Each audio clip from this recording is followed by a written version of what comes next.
You're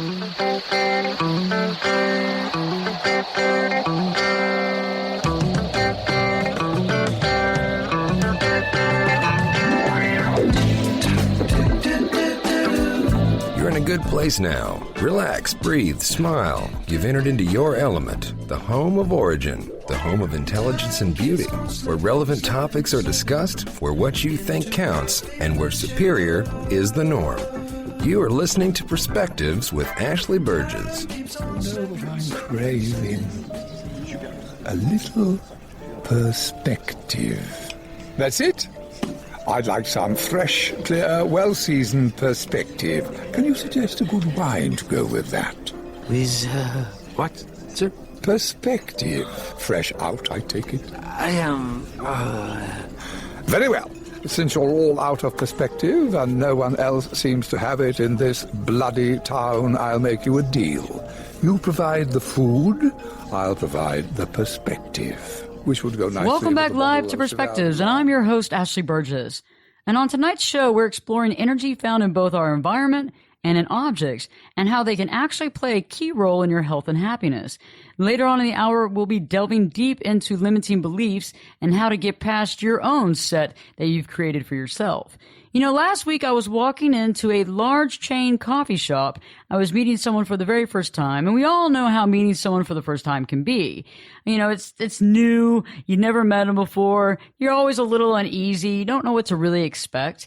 You know, and in this case, we had never spoken on the phone, right? We've never seen each other. And so I'm going just meeting from a mutual friend. And so that's totally cool. So I end up parking in the back of the coffee shop and I walk through. And as I'm walking through, I instantly feel something a little off. Like I instantly feel just some really kind of odd energy. You know, a friend of mine always used that word wonky. Energy, wonky. And, you know, when you walk in and you have this energy that's just kind of odd and off, you start kind of wondering about your meeting. You start kind of wondering if you're in the right place. Billy, how you doing tonight? Doing great. About yourself, Ashley? I'm doing great. Good. Have you ever been in that situation where you walk into somewhere and it's like everything was fine until you walked in there and then all of a sudden you kind of feel just a little off? Yeah, I hear the Twilight Zone music going, you know, in the background. But yes, I mean, something just doesn't feel right. Yeah, you know, either like the hairs on the back of your neck stand up, which is like an extreme, or maybe you just kind of go, I don't know if I want to be here. In my case, you know what happens to me sometimes? I hear like a really high-pitched whistle. Really? Like, you know, like you've been listening to loud music, you know, your eardrums, you know.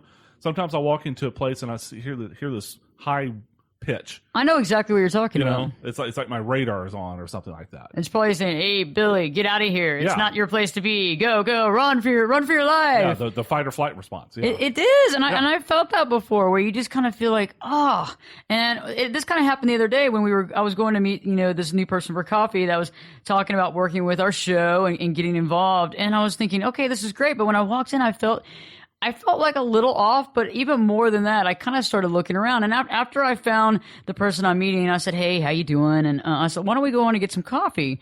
So as we're, you know, walking up to the counter where you order the coffee at, and everybody kind of understands that you order where the cashier is. Okay, that's kind of the way that this one works. It's not a deli. It's not a delicatessen. You walk up, you pay, you order. And so there were people like milling all around, like kind of walking aimlessly around. And this place isn't that big. Also, there are people standing in the wrong place to order. Like they were standing like behind the case.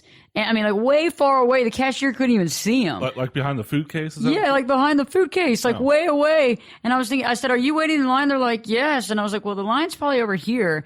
There's like complete confusion. And this particular chain doesn't have a lot of confusion to it. It's pretty much you walk in, you order, you give them your money, and you get the product. And so I kind of saw this. And then when I looked back at the group of people that were sitting there was like a sea of people, and all of them either had like these looks of, "I'm completely lost." And I think we've seen that look before. I've seen it on myself many times, but yeah. You've seen it on me, I've seen it on you. Yeah. So, you know, that look of being completely lost, or I saw like these really angry looking scowls. Like people were just, they were angry. I mean, they were angry, or they didn't realize kind of how they looked. And maybe they were also interpreting what I was feeling as well. So we get to the counter, you know, we both offer to, you know, buy each other coffee. And he finally says, "You know, let me buy it. It's just a cup of coffee." So we both get iced coffee. And as he hands his credit card to the lady, she runs it the wrong way first, like the opposite side. Oh, and then, good grief. And then turns it around and runs it where the black part isn't, where you're not supposed to run it. And then she finally turns it back around and runs it the right way. It only took 3 times. And I'm sure this wasn't her first time that she ran a credit card, thing. And so I thought that was kind of odd. And so I looked at him and I said, hey, I know it's hot. And I don't know if everybody knows that Perspectives is broadcast out of Dallas, Texas. Okay. And it's Dallas, Texas. It's July. It's hot. It's hotter than the sun here. Yes. It's hot. I mean, the sun, we love the sun, but it is hot here. I mean, and he was in a suit and tie, but he even agreed to go outside. He's like, I agree to it. Let's go. So as we walked outside, to sit down outside, instantaneous change. Instantaneous. I mean, the angst, the anxiety, the stress level I was feeling, as well as there was a feeling in the back of my head that was saying that this was all a waste of time. That also went away as well. And as I think my face is probably calming as I'm, relaxing, I looked over at him and all of a sudden I just said, hey, I got to tell you what just happened. I got to ask you if you felt any of this. And within a few seconds, he said he felt a lot of that similar thing. He didn't know. He thought, well, maybe we weren't supposed to meet, or maybe this wasn't the right meeting, or what have you. And so we both had that same feeling. But what's funny is it had nothing to do with either one of us. And I think we've all been there before. Right. That's happened to me. I've walked into places or situations, and like I said earlier, the radar is like beeping. The sound or something gives it off. What do you do? Do you ever fight it though? No. I mean, a lot of times I'll still go do what I was there to do, but I'm more alert. I'm paying more attention to what's going on around me. I think that's key. And I think also sometimes we don't want to try to rewrite everything. Sometimes it's good if it's not like a make it or break it, or if it's not like a work thing where you have to go. Sometimes it's good just to walk out, change up the environment, or go outside and get some fresh air. I've written books on negativity. I've written books on energy suckers. But, I haven't written books on the environment or personal items or physical objects that hold certain feelings and thoughts that we create. I never really thought about that. It makes perfect sense. I think we have a tendency to kind of believe that these types of things are all in our head, like a figment of our imagination. But you know what? That's really far from the truth. It's the opposite of truth. Apparently we can actually write like WRITE, write in a space. We can create and write thoughts and energy in a space. And I didn't really know about all that. I think it's very interesting. And another, real life situation is these limiting beliefs that we create for ourselves. For the most part, we all create limiting self-beliefs. And these limiting beliefs that I like to call them is, mind-made limitations. And I think we talked about that in the last few shows about mind-made limitations and how we can actually limit ourselves from success by things that we created in our mind when we were very young. And a lot of times our mind creates those to keep us from, getting hurt, to keep us from past pain, to keep us from reoccurring pain. But later on down the road, when we don't actually deal with that, we actually create more pain for ourselves because we don't realize that these mind-made limitations have become these broken records that we actually, choose our actions and choose our choices by the record that we hear. And it's interesting, the observations and observing and recognizing that you can actually disarm these limiting beliefs by observing. I mean, isn't that the key to everything is observation? The first thing is to, how people always say you have to say you have a problem. That's the first thing in rehab. Like, you have to admit that you have a problem. Okay, right. That's great. That means that you observe you have a problem. But if you don't observe anything and you don't know that you have self-limiting beliefs, then you can't stop them because they don't exist. Well, you've heard people say, okay, a gut feeling, gut instinct, or, when applied to women, it's the woman's intuition, right? Oh, yeah. I think it's just your natural instincts that human beings still have. I mean, we haven't outgrown, our basic instincts. Some people would like to ignore them, though. I mean, like I said, we haven't outgrown them, but you've got to actually listen to them. I mean, like you said, and I found myself doing what you said just a few moments ago. I mean, my little internal radar will go off. I'm just imagining things. whatever. I'm just going to do, I admit I've done that. Oh, I've done it too. I mean, there's been times where I've done it. I mean, there's times that I didn't even know it existed. There were times when I thought, okay, even this last time at the coffee shop, I had to be very conscious to realize that, okay, yeah, that's not me. That's not this person. And you know what? It's probably not even these people all in the shop. It's just a continued amount of energy that's flown in here that's created this, that people have actually created themselves and they've written in the space. And so think about how many people, sit at a coffee shop for hours at a time, and think about all the thoughts and feelings and things that are going through their head, and think about how many thousands of people are there, and think about all the residue of thoughts and all this stuff that's left in the space. So I thought, no less and no better, obviously, join us tonight to give his perspective on space and energy, as well as how to eliminate or start eliminating your self-limiting behavior and the limitations you place, is scientist, author, researcher, inventor, and our friend Richard Lee. Richard will be joining us here in the next segment to discuss all these options, as well as how to deal with writing in the space, how to overcome the space and the situation as it is, but also how to get past those self-limiting behaviors and how we can actually begin to observe they exist. So stay tuned, because Perspectives with your host, Ashley Berges, will be back in, we'll be back in 2 shakes.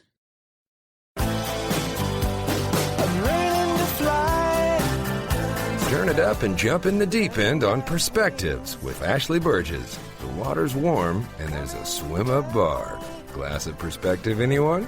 Now, here's Ashley. Welcome back live to Perspectives, and I'm your host, Ashley Berges. And on tonight's show, we've been exploring energy found in both our environment and in objects, and how they can actually play a key role in your health and happiness. Also, later on, we're delving deeper into limiting beliefs and how to get past your own set of beliefs that you've created for yourself, because we've all created our own limiting beliefs. That's just the reason, that's the way we are. That's how we kind of mutate as individuals. At young ages, we create these thoughts to keep us away from danger, to keep us away from harm. And in our mind, those are stored, and eventually we create like these broken records, and those create our limiting beliefs. And sometimes we don't even hear the record anymore. Sometimes all we do is make judgment calls or make decisions for our life based on something we don't hear anymore, we don't even know exists. And the best way of going through that and dealing with that is observation. But first off, I think it's very important, because I wanted to find someone, and I knew that I knew someone that knew a lot about these subject matters and how to actually observe them and actually have them change and benefit you and your health. So joining us this evening is scientist, author, researcher, inventor, and our friend Richard Lee. Richard, great to have you on tonight live with Perspectives. Well, thank you. It's wonderful to be with you. It's great to have you on. So let's first talk about the idea of having energy and how you can actually write and have energy in an environment or in inanimate objects. I was talking earlier in the first segment about how I walked into this coffee shop, a large chain coffee shop, we won't say names, and how I walked in and I had this overwhelming feeling, and it had like angst, anxiety, stress, just like this culmination of feelings. Why is that I was feeling that? Because I know it wasn't in my head, and I know sometimes we write it off as, oh, I'm just dreaming this. But tell me a little bit why that's real. Okay. First off, I guess we can say that it's real because so many of us experience it. And it's real because it strongly affects our lives. But then my challenge has been, is it measurable? Is it something that is reproducible? And it appears that we can write thoughts and emotions into the space around us. And so when somebody walks into a coffee shop and they're having a bad day, they can just leave the coffee shop left with these thoughts and emotions that somebody else can just step into and feel what the other person was feeling before. And so that seems to be the fundamental yuck that sometimes in coffee shops and other places. That's interesting. So when you say write, when you say W-R-I-T-E, write in a space, that means that just your thoughts, your feelings can come out and be left almost as a residue in that space. Yeah. This is not very believable until we get some scientific evidence to back it up. So let's talk about that. Let's move into this. So when people do have bad feelings, when people walk into a place and you are having a good time, you're feeling good, and all of a sudden you walk in somewhere and you start feeling like an instantaneous headache, you start feeling stressed, and things change. Your well-being, your equilibrium is off.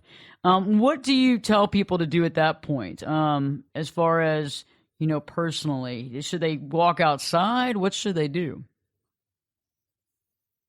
Oh, that's interesting. Well, certainly walking outside is a great thing to do. Right then, you can separate: is it me or is it the space? By stepping outside, that seems the very quickest way to verify, no, this is not me. And so often we get confused about what is us and what is not us. That it's very important that we sort that out, particularly people who are really energetically sensitive. I actually used to have a lot of issues sometimes years and years ago. I'm surprised that Bill didn't jump on that lots of issues thing.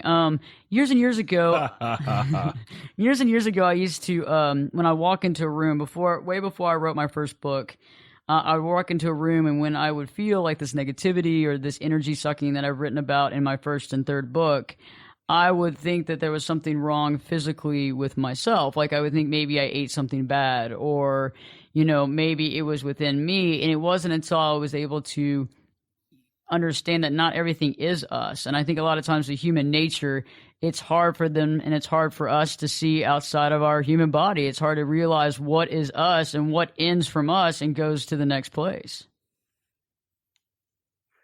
Yeah, absolutely. So how do you scientifically prove that this exists? Oh, well, some Russians did that. They got some DNA in a test tube, and they had it in a little test rack and aimed a laser at it to see what would happen.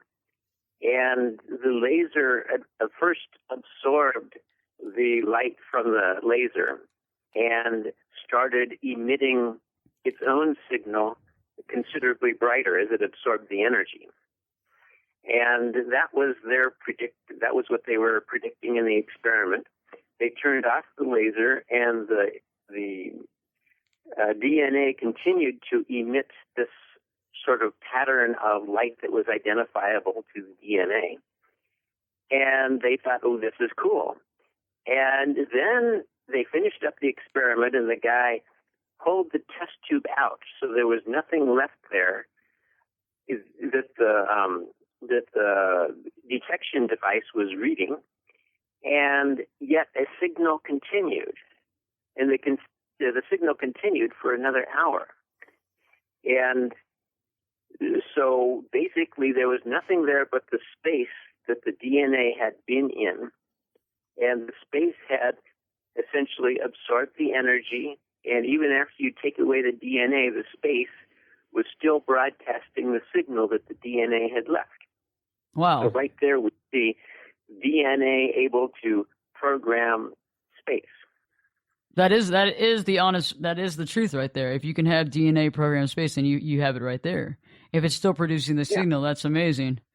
Wow. Okay. So it isn't a figment of our imagination. I knew it wasn't, but for a lot of people listening, a lot of people are just now getting this. Like I was on the phone yesterday with a friend of mine, and she's actually going back in for some schooling to go back in to get some life coaching and what have you.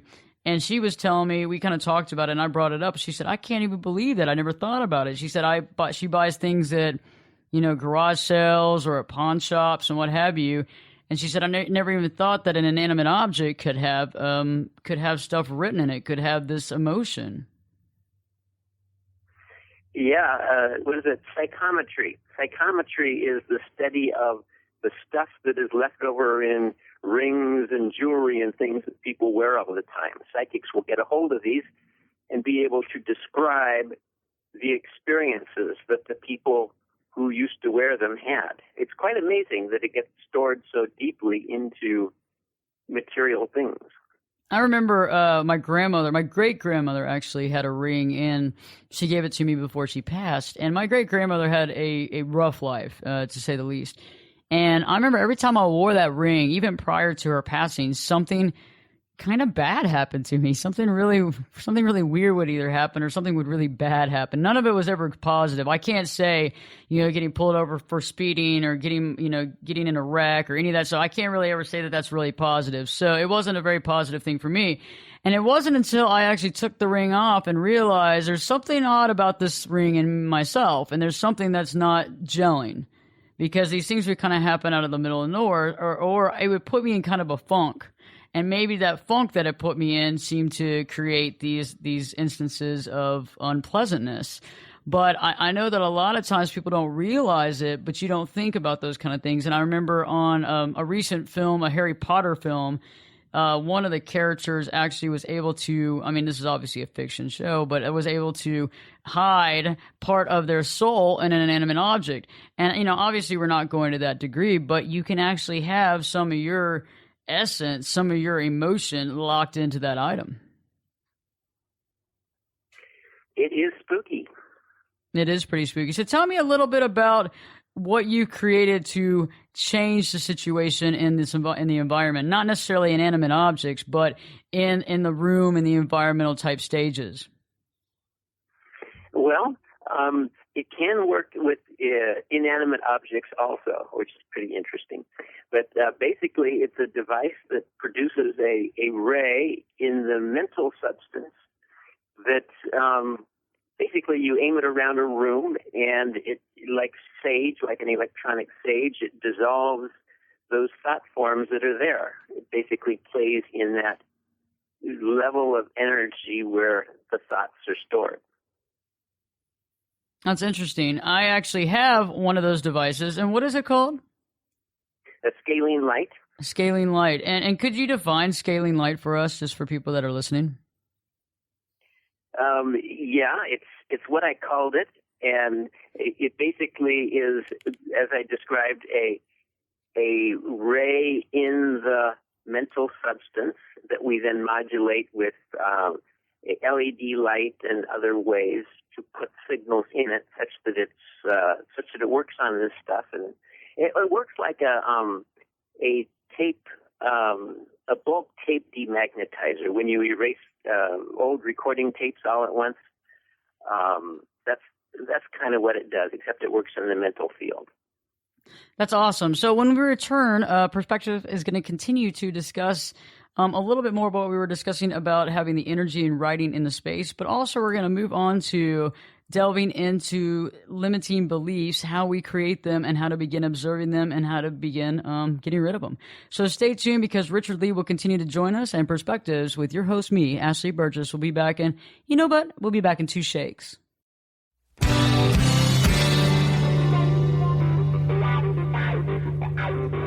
This is Jake Busey, and you're listening to Perspectives with Ashley Burgess on 570 KLIF. The galaxy is here! What do you mean here? Galaxies, hundreds of millions of stars and planets. How's it here? You humans, when are you gonna learn that size doesn't matter? Just because something's important doesn't mean it's not very, very small. How small? Tiny, like the size of a marble or a jewel. Now, if you'll excuse me, I gotta be warped before my flight. All right, get out of here. Welcome back live to Perspectives, and I'm your host, Ashley Burgess. And if you're just tuning in tonight, we've been discussing the exploration of energy in both our environment and in objects, both inanimate and things that we wear, and the environment that we come into contact with every day. And it's interesting how when I was talking earlier about the coffee shop, and Richard Lee's been joining us, he's a scientist, inventor, researcher, and author, and also our friend, Richard Lee, has been discussing his work with that energy and how to basically rewrite it. And just like rewriting that type of energy and clearing that out, let's delve into the concept of self-limiting beliefs.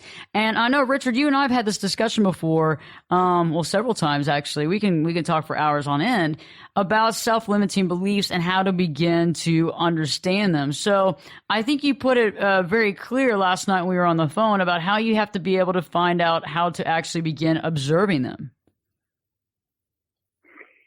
Yeah, and this is very important. An excellent example is the coffee shop example, where somebody walks into the coffee shop, encounters uncomfortable energy, and thinks, oh, there's something wrong with me. people who were born very energy sensitive tend to assume that energy is not real and it's something that's wrong with them rather than wrong with the world around them, and they begin to withdraw from the world sometimes, thinking, I'm not good enough, there's something wrong with me, or blame themselves for things, and that's the birth of a limiting belief. So how would you explain that to somebody, Richard, I know that you deal with people on a daily basis, being that you're a scientist and you also do a lot of research. How do you discuss and begin talking with them or begin to show them that it's not about them? It's not that they're not good enough. It's actually outside energy or whatever is being projected upon them. It's really hard to show people that it's not them when it's been their nature forever. For instance, I don't deserve is a very common limiting belief. And their parents and grandparents and great-grandparents might have believed, I don't deserve, or I need to suffer in my work in order to justifiably make money. I cannot have fun. I have to suffer. All of these sort of beliefs are things that our ancestors believed, and they come to us through our DNA, and they're just embedded in us. So that makes it really hard to explain to people, oh, yeah, you have a limiting belief that is influencing your life and making you make uncomfortable or negative or self-destructive decisions. I actually have two relatives, I can't say who on the air right now, but both of them think that way. Like, they both think they have to fight for everything. They always say life is a fight, and you got to fight for everything you've ever had, and you got to fight and go to battle for it. And I'm thinking, I don't think you have to go to battle for everything. I think sometimes, it's not like it falls in your lap, but I don't think you have to fight for everything. Yeah, you don't have to fight for anything. That's part of the rules if you step into that reality. But we're so much taught by this world around us through grades, for instance. Unless you get a grade that's better than, you have to beat out somebody else to get a top grade. And everything is, we've got to fight for it. And that's just a belief system that people don't need to live by. But they often choose to because, as we said before, their parents did, or that's just what they were taught as they were children. How do you begin to observe these? You have to just basically watch yourself. And that's what I tell clients, is that sometimes you have to watch. It's not necessarily what you hear anymore in your mind, but you have to watch the choices you make. Mm-hmm. Like if you're choosing something that's not going to be helpful for you, or you're choosing less because you believe that you deserve less, that might be the ding, ding, ding, ding, what do we have for them? That might be like the wake-up call that you might have, limiting beliefs. Very often we will observe ourselves making a bad choice, thinking, well, this is not the best choice. I do that with cinnamon rolls. I'll see a cinnamon roll and think, oh, I'm not going to like that. I'm going to regret eating, these giant cinnamon rolls. And yet I watch myself eat each bite and think, I really should just throw this thing away. But I can't stop. All I can do is observe myself continuing to do it. So observing ourselves helps us to learn that, if we just do it blindly, just ignore what we're doing, we don't learn anything. But if we observe ourselves in the process of doing things which we consider to be unnecessary, dysfunctional, or anything like that, then we begin to reshape our belief patterns so that we can undermine these limiting beliefs. So eventually there's a time when you go to the shop and you look at the cinnamon rolls and you say, okay, no cinnamon roll today. I'm overcoming this one. That's so hard to do. It is. It's like there's an addiction there. I mean, I had an addiction to movie butter popcorn when I was a kid. I used to love movie butter popcorn, but every single time I ate it, I knew I was going to get sick. And every single movie I went to with my family, literally, when we were leaving the theater, I would literally go to the theater bathroom and get sick. Just bleh. And I knew that I just couldn't process the oil, but I went back every single weekend and ate it. And then finally, one day, I put my foot down. But it was really awful because in the theater you can always hear like the bags and the crackling of the bags, and you know how people chomp really loud when they're in theaters and you can hear it. And I was just like, it was like all around me. I almost had to like run. I thought I needed to go to rehab. Or what about the corn nuts, Ashley? Those are the worst, aren't they? Oh, they're so loud. Like chomp, chomp, chomp. Yeah, and those are the things. And I think sometimes, yeah, you're right. We can observe them, and that makes us aware. But then it's getting to that next level and saying, okay, I'm aware of my dysfunction. Where do I go from here? Yeah. So you're saying when you're aware of the dysfunction, and yet it's very, very permanent. It just continues there and doesn't seem to budge. Right. Exactly. Well, I've researched this considerably. And it appears that there is an etheric template, which is an energy, like in the aura of the body, the energy field that surrounds the body.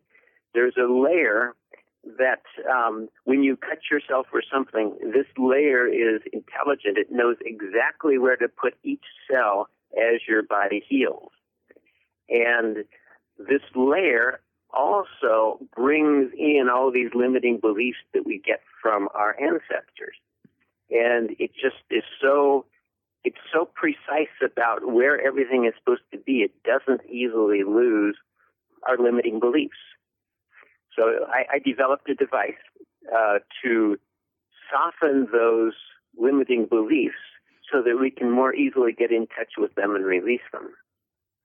I'm actually looking forward to being able to hold that device. I can't wait to do some scientific discovery and research for myself. Can you explain how that device works?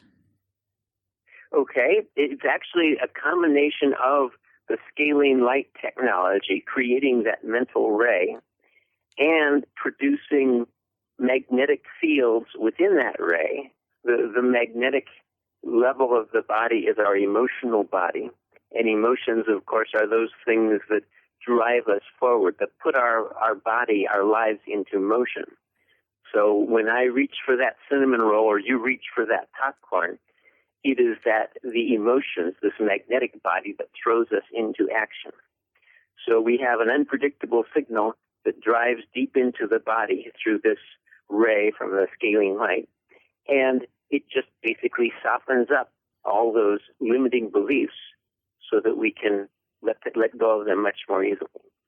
And so then actually if you soften them up and let them go with the use of your device that you created, you would probably then want to work with somebody or a support group or a coach or a counselor to help you kind of go through that, and also to realize that as you go through these limiting beliefs and you basically take them one by one away, you're going to be a little vulnerable. And that's okay. That's really okay. We actually have not seen the vulnerability in this aspect of it.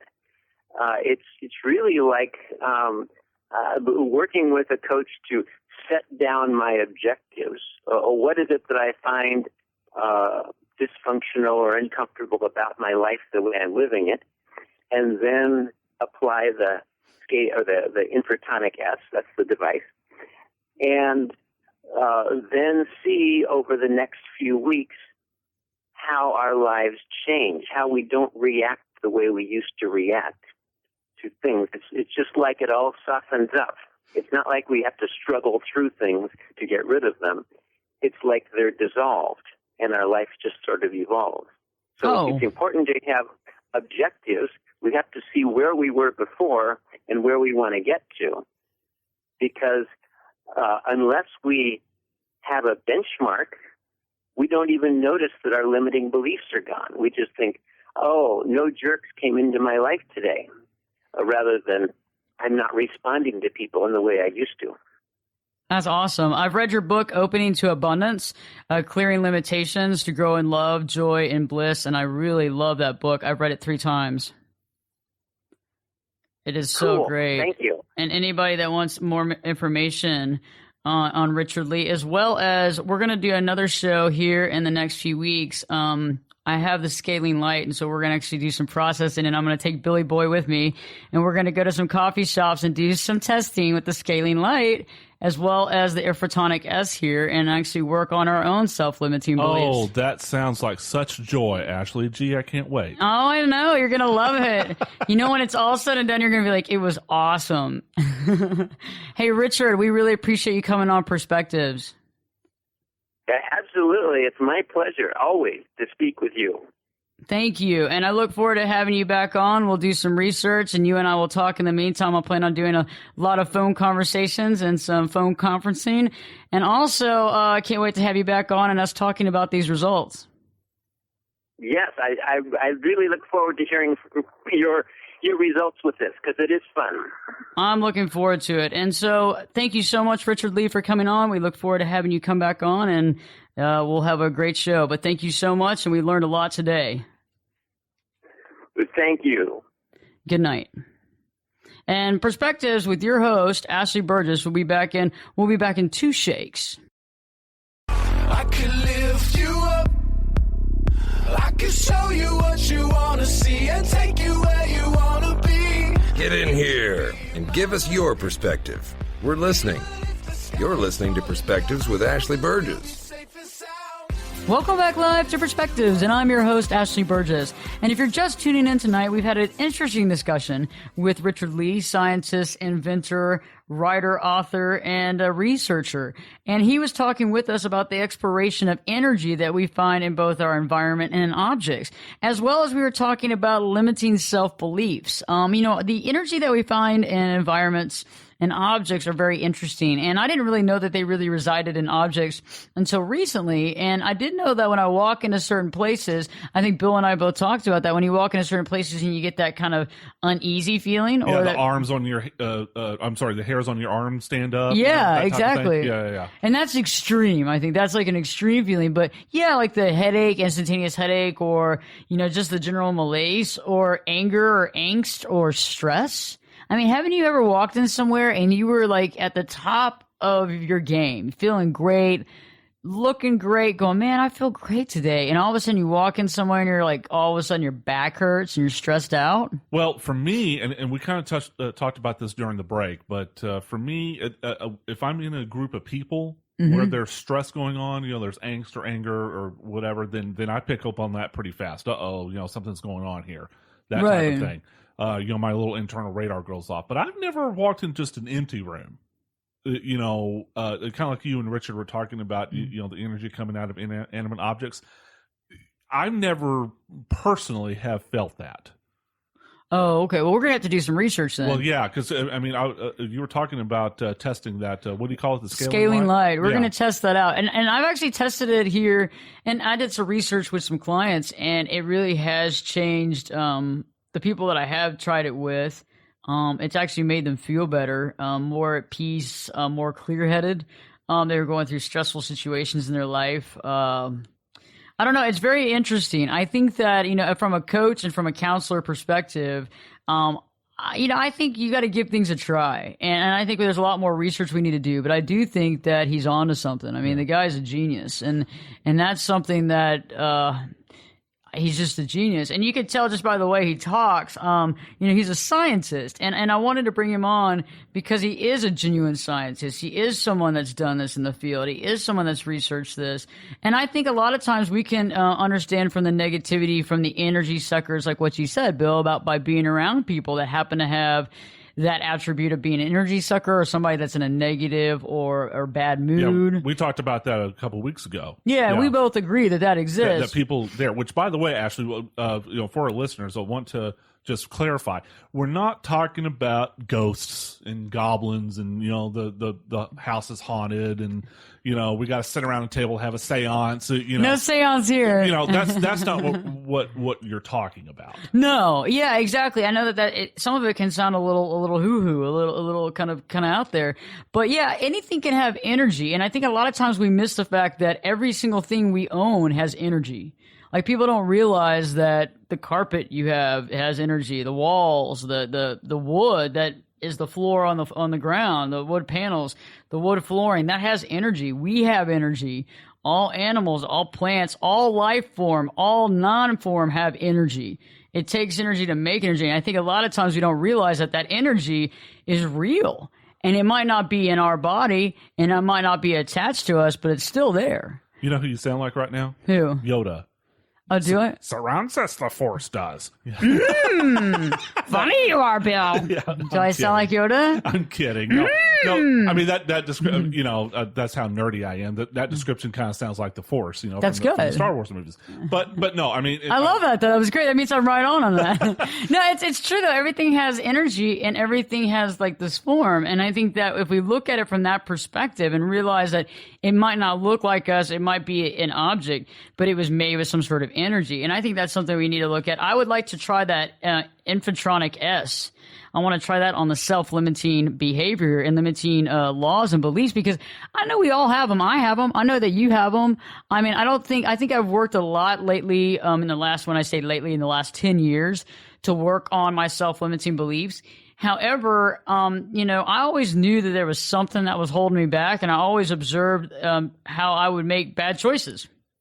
And those bad choices were like basically saying, hey, Ashley, you obviously either don't care enough about yourself because you chose this.